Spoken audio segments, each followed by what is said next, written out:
Super Smash Men 2024-25ஓட 4th match Otago Volts Central Stags கடையில் நடக்க போது அதோட ஃபேண்டசி ப்ரிவியூ பார்க்க போகிறோம். அட்டெமசி கிரிக்கெட் 11 அப்படின்னு சர்ச் பண்ணி டெலகிராமில் ஜாயின் பண்ணிக்கோங்க. குழப்பம் இருந்ததுன்னா டாப் கமெண்ட் லிங்க் இருக்குது, கிளிக் பண்ணி ஜாயின் பண்ணிக்கோங்க. ரியல் 11 ஸ்மால் லீக்கு பெஸ்ட்டாக இருக்குது. கேம்ஸில் இன்ட்ரெஸ்ட் இருக்கவங்களுக்கு நல்ல வாய்ப்பாக பார்க்கலாம். ப்ரெடிக்ஷனில் நீங்கள் பெஸ்ட்டாக இருந்தீங்கன்னா இங்கே செம்மையான வாய்ப்பை கொடுக்குறாங்க.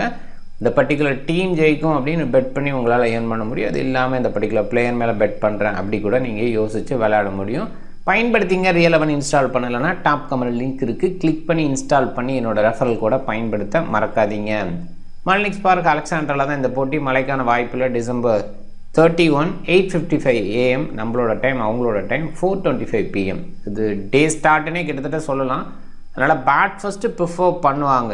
தொடர்ந்து மேட்சஸ் இந்த கிரவுண்டில் நடந்துகிட்டு இருக்குது, அதை நம்ம பார்க்குறோம். ஸோ அந்த பேஸ்லேயும் இங்கே பேட் ஃபஸ்ட்டு ப்ரிஃபரபிள். இன்னொரு பாயிண்டில் விமன் கிரிக்கெட் நடந்து இந்த மேட்ச் நடக்குது அப்படிங்கிற அந்த இடத்துலையும் நம்ம யோசிக்கிற மாதிரி இருக்குது. மழைக்கான வாய்ப்பில் அப்படின்னாலும் சின்னதாக க்ளவுட் கண்டிஷன் இருக்குது, அதனால் ஓரளவுக்கு ஸ்கோர் வரும்னு எதிர்பார்க்கலாம். பட் பெரிய ஸ்கோர் அப்படின்னு யோசிக்க முடியாது. தொடர்ந்து இந்த பிச்சஸை கிரவுண்ட்ஸை பயன்படுத்துறதுனால 14 போட்டியில் பேட் ஃபஸ்ட்டுக்கு 4 வெற்றி, சேசிங்க்கு 9 வெற்றி. சேசிங்க்கு வெற்றி அப்படிங்கிறது அதிகமாக கிடச்சிருக்கு. அந்த ஒரு விஷயம் சேஸ் பண்ண வைக்குமோ அப்படின்னு யோசிச்சா கூட என்னை பொறுத்த வரைக்கும் பேட் ஃபஸ்ட்டு ப்ரிஃபரபிள். ரன்ஸ் அந்த போர்டு வச்சுக்கிட்டு செகண்ட் ஹாஃப் கொஞ்சம் டவுன் ஆகும், அதை பயன்படுத்திக்கலாம். ரிசல்ட் பேஸில் ஒரு நோ ரிசல்ட் இருந்திருக்கு. 154.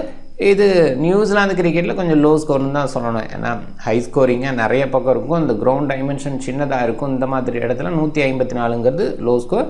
அதுலேயுமே பேட் ஃபஸ்ட்டு பண்ணும்போது ஆவரேஜாக 7 விக்கெட் விழுந்திருக்கு, சேஸ் பண்ணும்போது ஆவரேஜாக 6 விக்கெட்டு. இது விக்கெட் சைடும் ஹையராக இருக்கிற மாதிரி ஒரு ஃபீலு. ஓலார் ரீசெண்டாக பார்க்கும்போது இங்கே ஸ்கோர் ஓரளவுக்கு வந்தால் கூட விக்கெட்ஸும் ஹெவியாக விழுது, அதை மைண்ட் பண்ணிக்கிங்க. அதனால் பவுலிங் பேஸில் நியூட்ரல் பேஸில் டீமை செட் பண்ணிங்கன்னா நல்ல வின்னிங்ஸை எடுக்க முடியும். ஒட்டகா வேர்ல்ட்ஸ் 219க்கு 7 அப்படிங்கிற ஹை ஸ்கோரை இங்கே பதிவு பண்ணியிருக்காங்க. அதே டீம் தான் 47க்கு 10 அப்படிங்கிற லோ ஸ்கோரையும் கொடுத்துருக்காங்க. 150க்கு பிலோவாக 4 times, medium score 4-3 and 190 அபோவாக 2 times வந்திருக்கு. ரீசன்ட் மேட்ச்சு அப்படின்னு பார்க்கும்போது 2 போட்டி இந்த சீசனில், 3வது போட்டி இது அப்படின்னே சொல்லலாம். குயிக்காக ஹோம் மேட்சஸ்ஸு ஒட்டகா ஃபேஸ் பண்ணிட்டு வர்றாங்க.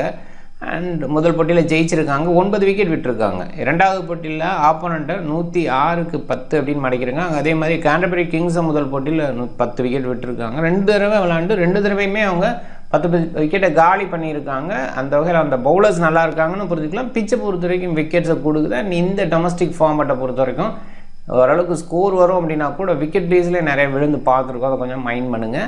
அண்ட் ரீசன்ட் மேட்சஸில் பார்க்கும்போது இதில் மட்டும் 5 விக்கெட், அதுக்கு முன்னாடி 9, 10, அதுக்கப்புறம் 4 விக்கெட்டு, 7, 5, 8, 7. ஸோ இந்த மாதிரி பார்த்தீங்கன்னா ஓவராலாக விக்கெட்ஸ் கொஞ்சம் ஹெவியாக தான் விழுது, மைண்ட் பண்ணுங்கள். ஒட்டகா வேர்ல்ட்ஸு ஹோமில் விளையாடுறாங்க. ஒன்ஸ் அகெயின் இங்கே விமுக்தியை வெளியில் வச்சே தொடர்ந்து எடுத்துகிட்டு போவாங்கன்னு தான் நினைக்கிறேன். நான் பவுலிங் பேஸில் அந்த டீம் நல்லா பண்ணுறாங்க. லாக்ரோஸ், ஹெசல்டின், பேக் and Mason Clarke and Dean Foxcroft சப்போர்ட்டுக்கு. ஸோ இந்த மாதிரி இருக்கிறதுனால பாசிபிளாக அப்படியே எடுத்துகிட்டு போகலாம். தேவைப்பட்ட ஜாக் கிப்சன், லியோ கார்ட்டர்லாம் பவுல் பண்ண முடியும். இந்த எபிலிட்டி இருக்குது. ஈவன் டேல் ஃபிலிப்ஸோட ஃபாஸ்ட் பவுலிங் கூட இருக்குது. மோஸ்ட்லி ஃபாஸ்ட் பவுலர் டேல் ஃபிலிப்ஸ்லேருந்து எதிர்பார்க்க மாட்டாங்க, கொடுக்கவும் மாட்டாங்க. அண்ட் ஜமால் டோட் இருக்கார். ஸோ ஆப்ஷன் ஹெவியாக இருக்கனால ப்ராப்ளம் இல்லை, அப்படியே கண்டினியூ பண்ணுவாங்க. பிலிப்ஸ் அண்ட் ஜமால் டோடு ஓப்பன் பண்ணுறாங்க. பிலிப்ஸை பொறுத்த வரைக்கும் ஹிட்டிங் பேஸில் டாப் ஹிட் பண்ணக்கூடிய எபிலிட்டி ஜமால் டோடு அந்த இடத்துல தான் இருக்கார். டக்குன்னு கேமை சேஞ்ச் பண்ணார். பிலிப்ஸு கூட ஒரு இடத்துல ஸ்டெபிலிட்டி கொடுக்கணுங்கிற ஆங்கிள் யோசிக்கலாம். ஆனால் ஜமால் டோடு குயிக்காக ஆர்டர் மோடில் தான், அதுலேயும் பவர்ஃபுல் யூட்டிலைசர் அப்படிங்கிற மாதிரி இடத்துல தான் அவங்கள மேலே அனுப்புகிறாங்க. ஸோ அந்த இடத்துல ஓகே. அண்ட் மேக்ஸ் சூ இந்த டீமை லீட் பண்ணுறாரு. சூப்பரான விக்கெட் கீப்பர் பேட்ஸ்மேன். முதல் போட்டியில் கலக்குனார், போன போட்டியில் வாய்ப்பு இல்லை. எளிய ரெயின் நோ ரிசல்ட், அந்த இடத்துல அவரோட பேட்டிங்கை பார்க்க முடியல. பட் போன சீசன்லேயே செம்மையாக விளாண்டார். அதனால தான் போன போட்டியில் ப்ரொமோட் பண்ணிக்கிட்டாங்க அப்படிங்கிற மாதிரி ஃபீல் பண்ணுறேன். கண்டிப்பாக குவாலிட்டி பிளேயர், டவுட்டே இல்லை. ஃப்யூச்சரில் கண்டிப்பாக நியூசிலாந்து டீமுக்குள்ளே பார்க்கலாம். அந்த என்ன சொல்கிறது, ஃபுல் அண்ட் ஃபுல் பயங்கர எந்துவாக விளையாடக்கூடிய கிரிக்கெட்டராக தெரிகிறாரு. Dean Foxcroft decent experience player. போன சீசன், அதுக்கு முதல் சீசன் அப்படிங்கிற மாதிரி அந்த ஃபார்முக்குள்ளே வந்துக்கிட்டு இருக்கார். இந்த ஃபார்ம் மட்டும் பவுலிங்கில் ரொம்ப ஸ்ட்ராங்காக இருக்கார், அது வந்து பெரிய பாசிட்டிவ். லியோ ஜான்சன் எக்ஸ்பெக்டட், ஆனால் அந்தளவுக்கு கிரேட்டாக முதல் போட்டி ஸ்டார்ட் கிடைக்கல, டக்கில் ஆனார். இங்கே லியோ கார்ட்டரை பொறுத்த வரைக்கும் டீசென்ட் பிளேயர், இந்த மேலே அனுப்புனா நல்லாவே விளையாட முடியும். அந்த குவாலிட்டி இருக்குது. ஜாக் கிப்சன், பென் லாக்ரோஸ், ஹெசல்டின் வரைக்கும் இந்த பேட்டிங் டெப்த் இருக்குது. அண்ட் கிப்சனோட ஆல்ரவுண்ட் பர்ஃபார்மன்ஸ் பெருசாக ஆல்ரவுண்ட் பேஸில் யோசிக்க வேண்டாம்னு நினைக்கிறேன். ஏன்னா இந்த பவுலர்ஸ் நல்லா பண்ணுறாங்க, அடிஷ்னலாக ஃபாக்ஸ்கிராஃப்ட் நல்லா பண்ணுறதுனால கிப்சனுக்கான ஓவர் கொஞ்சம் குறைவாக கிடைக்குங்கிற எதிர்பார்ப்பு தான். லாக்ரோஸோட பவுலிங் ரொம்பவே சூப்பராக இருக்குது. ஸ்பின் பேஸில் பாசிபிளாக கொஞ்சம் பிச் டவுன் ஆனால் இவர் ரொம்ப இம்பார்ட்டண்ட்டாக இருப்பார். ஹெசல்டினோட நியூ பால் நல்லா இருக்குது, லெஃப்ட் ஆர்ம் ஃபாஸ்ட் அப்படிங்கிறது அடிஷ்னல் அட்வான்டேஜ். நிறைய ரைட் ஹேண்டர்ஸ் மோஸ்ட்லி இருப்பாங்க நியூசிலாந்து கிரிக்கெட் அப்படின்னு பார்க்கும்போது. மாத்யூ பேக்கன் டீசெண்டான ரைட் ஆர்ம் ஃபாஸ்ட், எண்டோரில் விசரும். மசோன் கிளார்க் பாசிபிளாக எண்டோரில் சப்போர்ட் பண்ணுவார். சென்ட்ரல் ஸ்டாக்ஸு வில் யங்கு வராரு, செம ஃபார்மில் இருக்கா. ரீசெண்டாக நம்ம பார்க்குறோம் டெஸ்ட் கிரிக்கெட்டில் மற்ற ஃபார்மெட்டில் நல்லாவே விளையாண்டுட்டு இருக்கா. அந்த பேஸில் அதை கண்டினியூ பண்ண முடியும். வெயில் எக்ஸ்பீரியன்ஸ் இருக்குது டொமஸ்டிக் பேஸில், இந்த ஃபார்மெட்டில் ஓரளவுக்கு டீசெண்டாக விளையாடக்கூடிய குவாலிட்டி. டாம் ப்ரூஸு லீட் பண்ணுறாரு, இவரோட லீடர்ஷிப் நல்லாயிருக்கும். ஓரளவுக்கு எக்ஸ்பீரியன்ஸ் அப்படிங்கிறது மட்டும் இல்லை, அடிஷ்னலாக போலிங் பேஸில் சில நேரங்களில் யோசிக்கலாம். அப் பிரேக் போலிங் லெஃப்ட் ஹேண்டர்ஸுக்கு எகென்ஸ்டாக சில நேரங்களை பயன்படுத்தும். இன்னும் சொல்லப்போனால் மாற்றி போல் பண்ணக்கூடிய எபிலிட்டி கூட இருக்குது. லெக்கி அப்படிங்கிற மாதிரி கூட சில நேரங்களில் பார்க்குற மாதிரி இருக்கும்.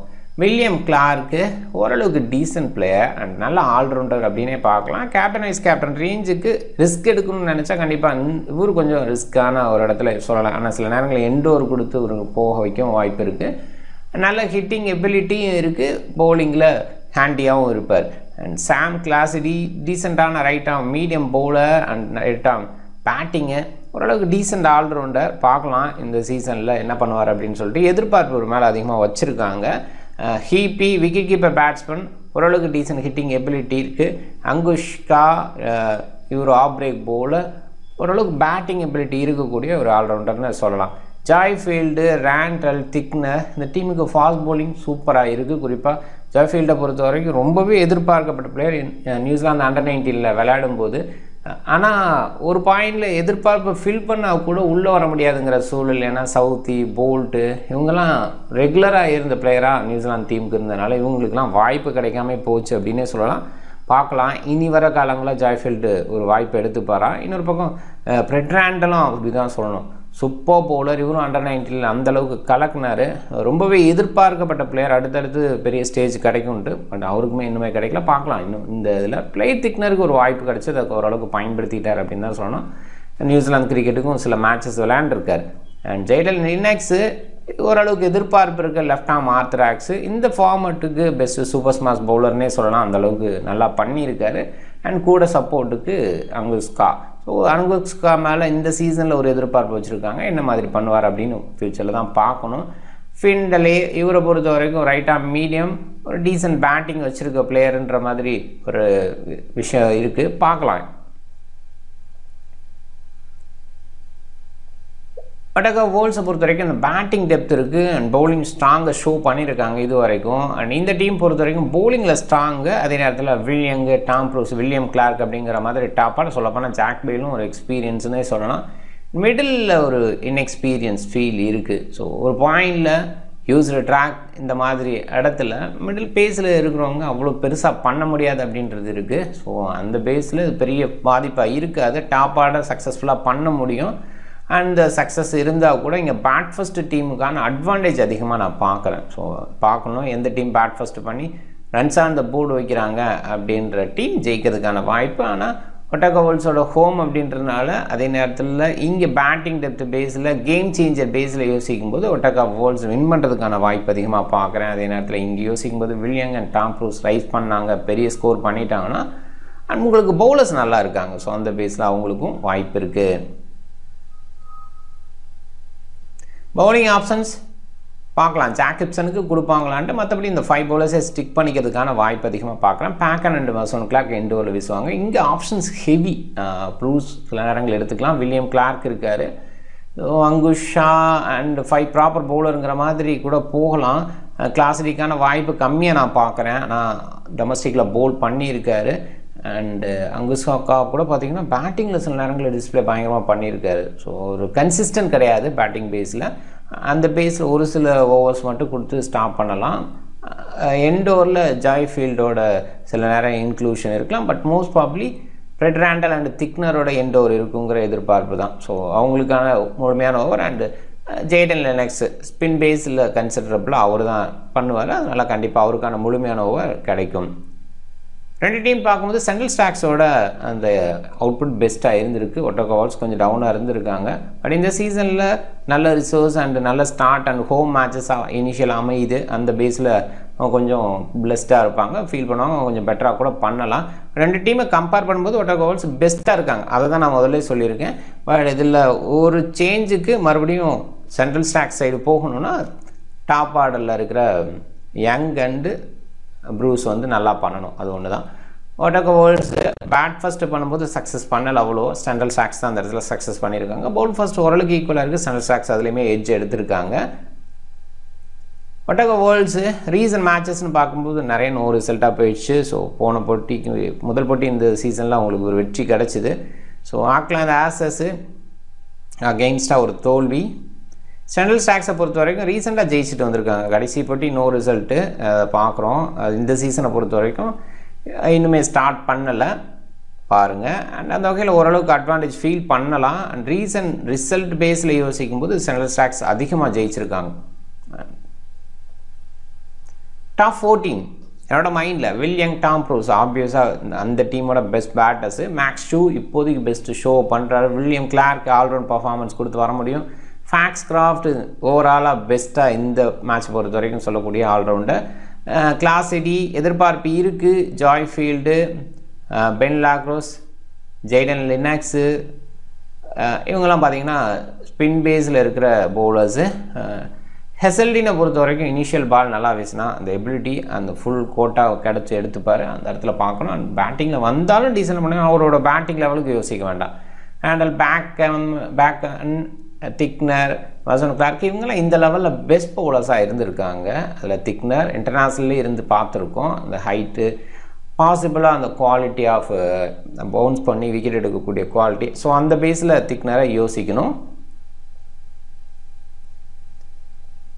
ஜிஎல்பிக்கு குறைவான பிக்ஸு, பட் கண்டிப்பாக டீமுக்குள்ளே வரதுக்கான வாய்ப்பு அப்படின்ற மாதிரி யோசிக்கணும்னா William Clarke, Joey Field, Randell and Mason Clarke நல்லா பண்ணியிருக்காரு. எண்டோரில் வீசுறதுக்கான வாய்ப்போடு இருக்கார். ஸோ அந்த பேஸில் அவர் கொஞ்சம் கன்சிடரபுள். அண்ட் இவங்களெல்லாம் கண்டிப்பாக கன்சிடர் பண்ணணும். ஏன்னா இப்போ தான் நியூங்க நிறைய பேருக்கு தெரியாது ஜாஃபீல்டு என்ன மாதிரி பவுலர் அப்படின்ட்டு. அது ரீசெண்ட் டேஸில் நிறையவும் பயன்படுத்தலை. போன சீசன் அப்படிங்கும்போது மற்ற பவுலர்ஸ் இருந்ததுனால இவருக்கான வாய்ப்பு கிடைக்கல. பட் இப்போ கொஞ்சம் பிரைமாக யோசிப்பாங்க. வில்லியம் கிளார்க்கை கன்சிடர் பண்ணுங்கள். ஆப்வியஸாக நம்பர் 4 நம்பர் 5 பேட்டிங்கில் வரதுக்கான வாய்ப்பும் இருக்குது. அண்ட் பவுலிங் பேஸில் எண்டோரில் சில நேரங்களில் கொடுத்தா ஆச்சரியப்படுறது. பட் எண்டோருக்கு பவுலிங் ஆப்ஷன் இருக்கிறதுனால வில்லியம் கிளார்க்கை அந்த இடத்துல வச்சு பார்க்க வேணானே சொல்கிறேன். இருந்தால் கூட பவுலிங்கில் ஒரு சில ஓவர் எடுத்துக்கலாம். ஸோ அதை மைண்ட் பண்ணிக்கோங்க. Will Young, Bruce and Dean Foxcroft நிறைய பேர் கேப்டன் ட்ரை பண்ணியிருக்காங்க. ஆப்வியஸாக பவுண்ட்ரி டைமென்ஷன் சின்னது. அண்ட் எக்ஸ்பீரியன்ஸ் பேஸில் Will Young and Tom Bruce நல்லாவும் பண்ணியிருக்காங்க கன்சிடரபிள். அண்டு கேப்டன் ரிஸ்க் எடுக்கணும்னு நினச்சிங்கன்னா மேக்ஸ் டூ விக்கெட் கீப்பிங்கில் நல்ல பாயிண்ட்ஸ் எடுத்து கொடுத்துட்றாரு. ஸோ அதுக்கு தகுந்த மாதிரி அவங்களோட போலிங் யூனிட் இருக்குது, அது பார்க்கணும். அண்ட் இன்னொரு பாயிண்டில் யோசிக்கும் போது பேட்டிங்கில் ஒன் டவுன் வந்துடுறாரு. ஸோ அந்த இடத்துலையும் பார்க்கலாம். வில் கிளார்க்கை பொறுத்த வரைக்கும் ஏற்கனவே சொன்ன மாதிரி decent hitting ability and bowling ஆப்ஷனாக இருப்பார். பிளேயர் திக்னரு ஒரு இடத்துல இங்கே பெஸ்ட் பவுலராகவும் ஃபீல் பண்ணலாம். அந்த இடத்துல கன்சிடரபிளாக பார்க்குறேன். அண்ட் ட்ராக்கை பொறுத்த வரைக்கும் டவுன் ஆகும் அப்படிங்கும்போது இவரோட அந்த பவுன்ஸ் பால் விக்கெட்டை எடுத்து கொடுக்கலாம். டீம் பாருங்கள், Foxcroft and Will Clarke. So பாசிபிளாக ஜூ வந்து ஒரு டீசன்ட் சாய்ஸு.